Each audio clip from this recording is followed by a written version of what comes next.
मैं आज चाहता हूं कि समाधान परक भी बातें हो। समाधान निश्चित रूप से बुद्ध का ही भैया इस तरह में दिक्कत होगी, एक साथ कर लेना बाद में।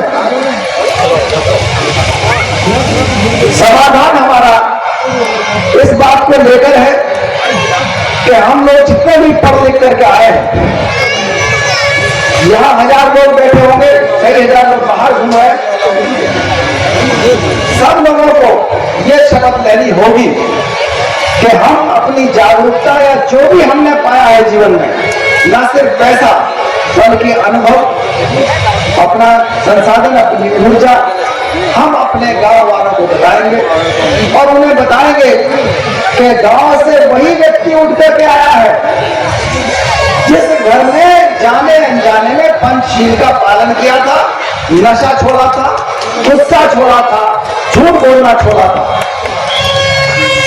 वही लोग उठ करके आए, चाहे मेरा घर हो, चाहे राज जी का हो, चाहे धनीराज जी का, किसी का भी हो, जाकर बताना होगा कि मित्र कौन है और शत्रु कौन है।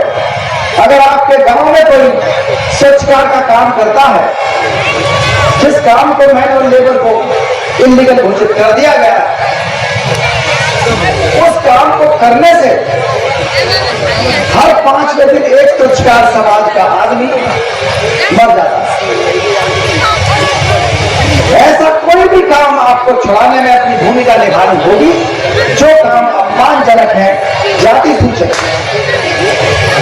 जन्म से लेकर मरते दम तक आपको 22 प्रतिज्ञा का पालन करना होगा। बहुत सी शक्ति जरूर है, लेकिन निश्चित रूप से इसके अंदर वो जादू है जिससे आपकी आगे आने वाली पीढ़ियां आपको याद करेंगी, गर्व करेंगी कि हमारे पूर्वज बौद्ध थे, हम बौद्ध हैं और आगे बौद्ध हैं। शिक्षा के क्षेत्र में कसम खानी पड़ेगी आपको भी, अपने बच्चों को भी, कि हमको अंग्रेजी सीखनी। आप खड़े करो, कितने लोगों के बच्चे अंग्रेजी पढ़ रहे हैं? 100% पढ़ाओगे? सब लोग हाथ खड़ा करो। हाँ, 100% जो बच्चा, जो व्यक्ति अंग्रेजी नहीं पढ़ा, 33% लगभग मरे हुए आदमी के समान है। ना वो विदेश घूम पाएगा, ना वो साउथ इंडिया घूम पाएगा, और ना नॉर्थ ईस्ट इंडिया घूम पाएगा। हम किसी दूसरी भाषा की बुराई नहीं कर रहे, लेकिन आपको असलियत बता रहे हैं। हमने बाबा साहब डॉक्टर अम्बेडकर का जीवन पढ़ा, अगर उन्होंने अंग्रेजी और कानून ना पढ़ा होता तो इस देश के अंदर ना मैं टाई पहने खड़ा होता, ना आजादियां भाजपा होती। इतना बड़ा जादू है, ये किसी और चीज से नहीं होने वाला।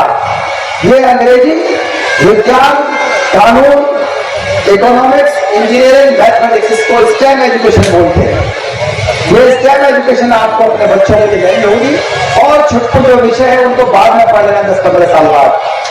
अभी आपको साइंस पढ़ने की जरूरत है, तो बाद में ऐसा ना हो कि साइंस की परिभाषा ही बदलते हैं, वो राष्ट्र की परिभाषा बदल रहे हैं, तो लोकतंत्र की परिभाषा बदल रहे हैं, धर्म निरपेक्षता की परिभाषा बदल रहे हैं। सारी चीजें को बदलना चाहते थे, बहुत सावधान रहने की जरूरत है। अगली चीज, जिसको ड्राइविंग नहीं आती, जिसको घूमने का शौक नहीं है, पर्यटन का शौक नहीं है, वो भी लगभग 33% और मृत के समान है, 66% मर गया। तीसरी चीज है जो इंटरनेट से दूर है, स्मार्टफोन से, वो भी 33% लगभग मर गया। हालांकि जो बड़े बड़े बिलियर्स वगैरह हैं वो तो ये मान के चलते हैं जो इंटरनेट से जुड़ा नहीं है वो लगभग 100% मरे हुए आदमी के समान है। लेकिन हम ये तीनों चीजें बता रहे हैं, ये तीनों चीजें अगर आप और आपका परिवार अपनाता है तो निश्चित रूप से आपकी तरक्की होगी। हर घर के अंदर, हर खानदान के अंदर एक वकील पैदा करो। वकील जानते हैं फायदा क्या होता है वकील से? वकील से पत्रकार नहीं अटक सकता, वकील को पुलिस डंडा नहीं मार सकती, वकील को कोई आसानी से जेल नहीं भेज सकता, वकील की जमानत आसानी से हो जाती है, वकील के खिलाफ नेता भी कुछ नहीं करता, और कई बार तो वो पुलिस वाले को वहां पीट देते हैं, जज साहब को भी हटा देते हैं कभी कभी। तो हर खानदान में एक वकील पैदा करो। ताकतवर रहोगे तो राजनेता भी आपकी हेल्प करेंगे। अकेले राजनेताओं के भरोसे रहोगे तो कुछ नहीं होगा। हर वो आदमी नेता है जिसके अंदर जुनून है अपने लोगों को ताकतवर बनाने का। प्रगति के हर क्षेत्र में जाइए, बचत करिए, बीमा कराइए, स्वास्थ्य का बीमा कराइए, प्रयास करिए नई नई चीजें सीखने का। विवाह केंद्रित समाज मत बनाइए। अकेले विवाह समस्या नहीं है, विवाह तो समाधान का, लेकिन जब पढ़ेंगे लिखाएंगे, हर लड़की हर लड़का पढ़ा लिखा, निश्चित रूप से बिना दहेज के शादी होगी। और वो जो गरीबी आती है, आपका जो पैसा चला जाता है, जमीन बिक जाती है, जेवर बिक जाते हैं, उससे आपको छुटकारा मिलेगा। वो पैसा आप अपने बच्चे की शादी में नहीं, उसकी पढ़ाई लिखाई में लगाइए। नई चीजों को अपनाइए, नैतिकता के आधार पर उनको अपनाने में और पुरानी चीजों को छोड़ने में निश्चित रूप से प्रगति के रास्ते उसी में बने हुए हैं। ऐसा कोई भी उत्सव जो उत्सव आपको कर्जदार बनाए और मनुवादियों को चाटकोर बनाए, वो सारे भावदार बनाए, वो सारे उत्सव आपको छोड़ने होंगे। ये पैसा आपको कहा जाएगा, वो सारे नाम उपनाम जो जाति सूचक है वो आपको छोड़ने होंगे। शहरीकरण अपनाना होगा। आपको जो लिंग भेद है घर के अंदर, चाहे बाल विवाह हो, ये सारी चीजें, सारी परंपराएं बौद्ध धर्म उनको अनुमति नहीं देता, उनको आपको छोड़ना पड़ेगा। आपको अपने आइकॉन्स बदलने होंगे। वो आइकॉन चाहे ओबीसी के हो चाहे एससी के हो, जिनका इतिहास में कोई दर्जा नहीं है, जिक्र नहीं है, वो सारे आइकॉन आपको कोई प्रेरणा नहीं दे सकते। आपको प्रेरणा देंगे बुद्ध, प्रेरणा देंगे अशोक, प्रेरणा देंगे चंद्रगुप्त मौर्य, प्रेरणा देंगे हर्षवर्धन, प्रेरणा देंगे कबीर, रैदास प्रेरणा देंगे, ज्योतिबा फुले प्रेरणा देंगे। ये आपके प्रेरणा के स्रोत है। ऐसे प्रेरणा स्रोत जो अवैज्ञानिक बातें करते हो, वो ना किताबें आपकी है और वो ना रीति रिवाज आपके हैं जो आपको कमजोर बनाते हैं। उन सबको आपको छोड़ना पड़ेगा। वो परंपराएं आपको त्यागनी पड़ेगी जिन परंपराओं में आपका किसी भी तरह से फायदा नहीं होता। हमारे बौद्ध समाज के अंदर कुछ चीजें ठीक से नहीं समझी गई, इसलिए दिक्कत होगी। हमने सेल्फ डिफेंस को, आत्मरक्षा को हमने तरजीह नहीं दी। हमने जो मध्य मार्ग सिखाया था महामानव बुद्ध ने, उसको ठीक से नहीं समझा। बुद्ध ने साफ साफ कहा दुष्ट को सजा दो। भारतीय संविधान के आधार पे जो आईपीसी बनी थी और जो बीएनएस है, उसके अंदर साफ साफ लिखा है कि आत्मरक्षा का आपको अधिकार है। ये जितने भी अत्याचार होते हैं 70,000, वो तब तक खत्म नहीं हो सकते जब तक कि आपको आत्मरक्षा के अधिकार के बारे में जानकारी नहीं होगी। कोई भी आदमी जो आपके ऊपर हमला करता है, आपकी संपत्ति के ऊपर हमला करता है, आपके परिवार के ऊपर हमला कर सकता है, उसके ऊपर आप भी हमला कर सकते हैं। ये आपका अधिकार है, ये तो शराफत की बात नहीं है। लेकिन मनुवादी ये जानता है कि आपको सहने के लिए, सहनशीलता अच्छी चीज है, लेकिन जब बुद्ध ने कह दिया, मध्यम मार्ग बुद्ध ने कह दिया दुष्ट को सजा दो, तो हम दुष्ट को क्षमा करने के लिए थोड़ी बहुत दुष्टता सहनशीलता में आ सकती थी, बर्दाश्त कर लीजिए। लेकिन जो बड़ी दुष्टता है, कोई गैंगरेप कर रहा है, कोई पेशाब फैला रहा है, कोई पेशाब डाल रहा है आपके ऊपर, ये सहनीय नहीं है। शेक्सपियर की बात याद दिलाता हूं। शेक्सपियर ने साफ साफ कहा कि अगर तुम मुझे सुई चुभोगे तो क्या मुझे दर्द नहीं होगा? तुम अगर मुझे नोचोगे तो क्या मुझे दर्द नहीं होगा? तुम अगर मुझे जहर दोगे तो क्या मैं मरूंगा नहीं? और मेरे साथ कुछ भी गलत करोगे तो क्या मैं बदला नहीं लूंगा? बदला लेना मना है बुद्ध के धर्म में, लेकिन ये एक नेचुरल भावना है। लाठी रखना कहीं नहीं बना है। भारतीय संविधान के आलोक पर बने कानून आपको बताते हैं आप आत्मरक्षा करने के लिए स्वतंत्र है। तो ये आत्मरक्षा के जो एस्पेक्ट है, इस पर हमको मजबूत होना है। फाइनेंशियल लिटरेसी के जो पक्ष है, भगवान बुद्ध ने जो कहा, उस पर हमको चलना होगा, बचत पे, बीमा पे ध्यान देना होगा। सोसाइटी हम नहीं कर रहे। हमारे जो अधिकारी कर्मचारी हैं वो अपने तक सीमित है, उसको नहीं कर पा रहे हैं। हमारा जो मोनास्टिक ऑर्डर है, जो हमारे संघ हैं, भिक्षु लोग हैं, मैं उनसे जगह जगह कहता हूं कि जो हमारे चाहे महामंगल सूत्र है, चाहे वैद्य सूत्र है, अच्छे जो सबसे बढ़िया बहुत इंपॉर्टेंट है, उन सबका हिंदी में और इंग्लिश में वाचन करो।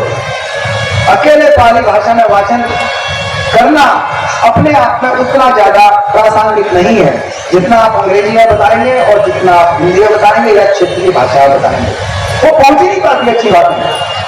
आपने कृष्ण पंचशील और सारे सूत्र बताए और वहां तक पहुंचे ही नहीं। ये बुद्धिज्म नहीं है। बुद्धिज्म का मतलब है वहां तक बात पहुंचे। इसीलिए सभी भाषाओं में आज की तारीख में आर्टिफिशियल इंटेलिजेंस आ गई है और सभी भाषाओं को आप आत्मसात कर सकते हैं, उसका संदेश भेज सकते हैं, बता सकते हैं। तो हमारे बच्चे लोग चीज मिला है। एक लास्ट चीज बताऊंगा, हमारे बहुत लोग शिकायत करते हैं कि बौद्ध धर्म के अंदर नीरसता है। नीरसता कुछ नहीं है। आपको किसने मना किया कि बुद्ध जयंती पर अच्छे कपड़े ना पहनो, बुद्ध जयंती पर मार्केटिंग ना कराओ, बुद्ध जयंती पर बच्चों को गिफ्ट ना दो, अपने बुजुर्गों को गिफ्ट ना दो? किसी ने मना किया? बनते जी बताओ कहीं मना है? खूब गिफ्ट दो। मजबूर नहीं किया, कहीं गरीब आदमी दुखी ना हो इसलिए मध्यम मार्ग बताया। कोई गीत संगीत भरते लोगों के लिए तो मना है, लेकिन आज सोशल मीडिया का जमाना है, यूट्यूब पे हर चीज है, मनोरंजन करना कोई बात नहीं है। आप उस क्षेत्र में अगर करना चाहते हैं पंचशील का पालन करते हुए आप कुछ भी करिए, लेकिन अपनी सेल्फ रेस्पेक्ट को इतना बढ़ाइए कि वो और वो त्योहार जो आपके खिलाफ षड्यंत्र के रूप में मनाए जाते हैं उनको न मनाओ, उनको जरूर मनाइए जो आपको ताकतवर बनाते हैं, जो आपकी सेल्फ रेस्पेक्ट को बढ़ाते हैं, जो बहुजन एकता को बढ़ाते हैं। एक दूसरे के साथ दीजिए। जगह जगह जो हमले होते हैं वो इसीलिए हमले होते हैं कि एसटी का प्रोग्राम है तो ओबीसी नहीं आता, माइनॉरिटी नहीं आता। आप जो भी कार्यक्रम करें उसमें साथ रखिए, लोगों को कमेटी में भी साथ रखिए, आयोजन समिति के अंदर भी साथ रखिए। बच्चों का प्रोग्राम कर रहे हैं तो 4 इनाम अपने शेड्यूल कास्ट को दे रहे हैं तो 4 इनाम ओबीसी को भी दीजिए, 4 इनाम माइनॉरिटी को भी दीजिए। जो पेंशनर है, वरिष्ठ नागरिक है, जितना भी सम्मान करना है सबको। जब आप हिस्सेदारी देना सीखेंगे तो हिस्सेदारी लेने की लड़ाई आसान हो जाएगी। अकेले चलने का काम हमारा नहीं है। हमारा जो काम है वो डिवाइड एंड रूल का नहीं है। डिवाइड एंड रूल का पाठ वर्ण व्यवस्था के ठेकेदारों ने दुनिया को सिखाया। इतिहास में कहते हैं कि वो 12वीं शताब्दी में स्पेन ने सिखाया था। मैंने सिद्ध किया कि ये डिवाइड एंड रूल से बड़ा मैकेनिज्म वर्ण व्यवस्था रहा है और वो उससे पहले इस देश के अंदर आ गया। हमें डिवाइड एंड रूल नहीं बनना, हमें ऑर्गेनाइजेशन करना है। शिक्षित बनो, संघर्ष करो, संगठित करो। हमारा तो सीधा सीधा काम है। बाबा साहब ने हर चीज को आसान बना दिया, स्पष्ट कर दिया। पहले शिकायत थी, उन्होंने सब अंग्रेजी में लिख दिया, अब तो वो भी दूर हो गए, हिंदी में भी खूब आ गया। सम्यक प्रकाशन वाले प्रचार करते रहते, बहुत अंबेडकर पूरे देश के अंदर। तो ये सब चीजें आपको बदलाव के लिए तैयार होना होगा और सबसे पहले यही करो कि अपना नाम, उपनाम, आइकॉन, पर्व, परंपराएं सब बदलो। निश्चित रूप से बदलाव होगा और शत्रु को और मित्र को पहचानना सीखो। अगर विरोधी को पहचानना नहीं सीखा, आपका विरोधी कौन है? जो संविधान का विरोधी है, आरक्षण का विरोधी है, बहुजन एकता का विरोधी है, मंडल कमीशन का विरोधी है, बुद्ध का विरोधी है, बाबा साहब अम्बेडकर का विरोधी है। कौन है? आपका विरोधी है। वो आपको नहीं चाहता, वो आपका सत्यानाश करना चाहता है। जो आपकी हिस्सेदारी का विरोधी है वो किसी भी तरह से आपको उतना ही जिंदा रखना चाहता है कि आप अनटचेबल प्रोफेशन तक जाए, 8-10 हजार की नौकरी में स्वच्छता का काम करता रहे पूरा SC ST OBC समाज। बाकी हमारे पास निजी क्षेत्र है, सब चीजें। और इस देश में जब तक हिस्सेदारी आपको निजी क्षेत्र में नहीं मिल जाती, ना जातिवाद खत्म होगा, ना पूंजीवाद खत्म होगा, ना एकाधिकार खत्म होगा, ना अत्याचार खत्म होंगे। हमारा उद्देश्य है, हमारा नारा भी है कि संविधान के दुश्मन को पहचानो। और आपका दोस्त वही है जो पंचशील अपनाता है और जो संविधान को मानता है, जो आपके अधिकार को मानता है, लोकतंत्र को मानता है, विज्ञान को मानता है, वो आपका मित्र है। क्योंकि इस देश में तर्क को कोई नहीं सुनता, तर्क की बात नहीं सुनते। वो सब कहते नहीं, तर्क नहीं, हमको तो भक्त चाहिए, अंधभक्त चाहिए, बस। वो आपको अंधभक्त बना के छोड़ेंगे। आप तर्क करने लगे, उनके बाद बहुत बहाना है, कहेंगे नहीं, इसका ताड़ना का अर्थ तो भाई शिक्षा देना है। वो किसी भी हद तक झूठ बोल सकते हैं। झूठ को पहचानना सीखो। झूठ अपना रूप बदलती है अंधविश्वास के रूप में, त्योहारों के रूप में। उस झूठ को जब पहचानना सीख जाओगे तो संविधान को बचाना सीख जाओगे। संविधान बचेगा तो बहुजन बचेगा, SC ST OBC बचेंगे, अल्पसंख्यक बचेंगे, वरना सबको खतरा होगा। जो कहते हैं ना खतरा उनको खतरा नहीं है, वो तो एकाधिकार बनाए हुए खतरा है बहुजन समाज के लोगों को। और आपको वो लगातार कभी पाकिस्तान से खतरा बता देंगे, कभी पुरानी पार्टियों से खतरा बता देंगे, कभी अंग्रेजों से खतरा बता देंगे, कभी कहेंगे ये तो इस वजह से हुआ था कि इस देश के अंदर विदेशी आए। वो विदेशी जब आए तब आए, आप आज क्या कर रहे हो शिक्षा के लिए? आप आज क्या कर रहे हो अंधविश्वास खत्म करने के लिए? आपने विज्ञान को खत्म करने का प्रयास किया। जो ऑक्सफोर्ड यूनिवर्सिटी के अंदर प्रशांत भूषण स्पीच दे रहे थे, उसमें कह रहे थे ये लड़ाई अकेले ऐसा नहीं है, वो डेमोक्रेसी को खत्म करने की लड़ाई विज्ञान को भी खत्म करना चाह रहे हैं, कानून को भी खत्म करना चाह रहे हैं, संविधान को भी खत्म करना चाह रहे हैं। तो इस लड़ाई के अंदर आपको एक सैनिक की तरह से काम करना है। आपका नारा नौ मुद्दा है और जय भीम जय संविधान के अलावा दूसरा नहीं हो सकता। आपकी जो परंपरा है, जो पंचशील के ऊपर आधारित है, उन परंपराओं को अपनाइए। बाकी बुद्ध का धर्म इस हद तक आपको आजादी देता है, इस हद तक जितना कोई धर्म आजादी नहीं देता। अगर साइंस में और बुद्ध की वाणी में कोई अंतर है, दलाई लामा ने भी साफ कहा, और साइंस बताती है कि इस दवाई से ये चीज ठीक होगी, ये चीज अब इसका फॉर्मूला ये है, तो साइंस मानी जाएगी, वो बुद्ध की वाणी नहीं मानी जाएगी। क्या कोई ऐसा धर्म या ऐसी संस्कृति, ऐसी आजादी कहीं हो सकती है? ऐसी आजादी कहीं नहीं हो सकती। गर्व से कहो हम बौद्ध हैं, बौद्ध है, हम बौद्ध रहेंगे। बहुजन समाज में होने वाले अन्याय अत्याचार के खिलाफ आवाज उठाने के लिए सोशल मीडिया हर वक्त तत्पर रहती है। इसलिए बहुजन समाज को चाहिए कि वो सोशल मीडिया ही फॉलो करे, क्योंकि बहुजनों का सच्चा मीडिया सोशल मीडिया ही है। इसी से related Satmarg wrong number YouTube channel और Satmarg right number YouTube channel subscribe करके बहुजनों की आवाज उठाने में हमारी मदद करें, हमारा सहयोग करें। और मैं लालचंद, सतमार्ग सोशल मीडिया, उत्तर प्रदेश। नमो बुद्धाय। जय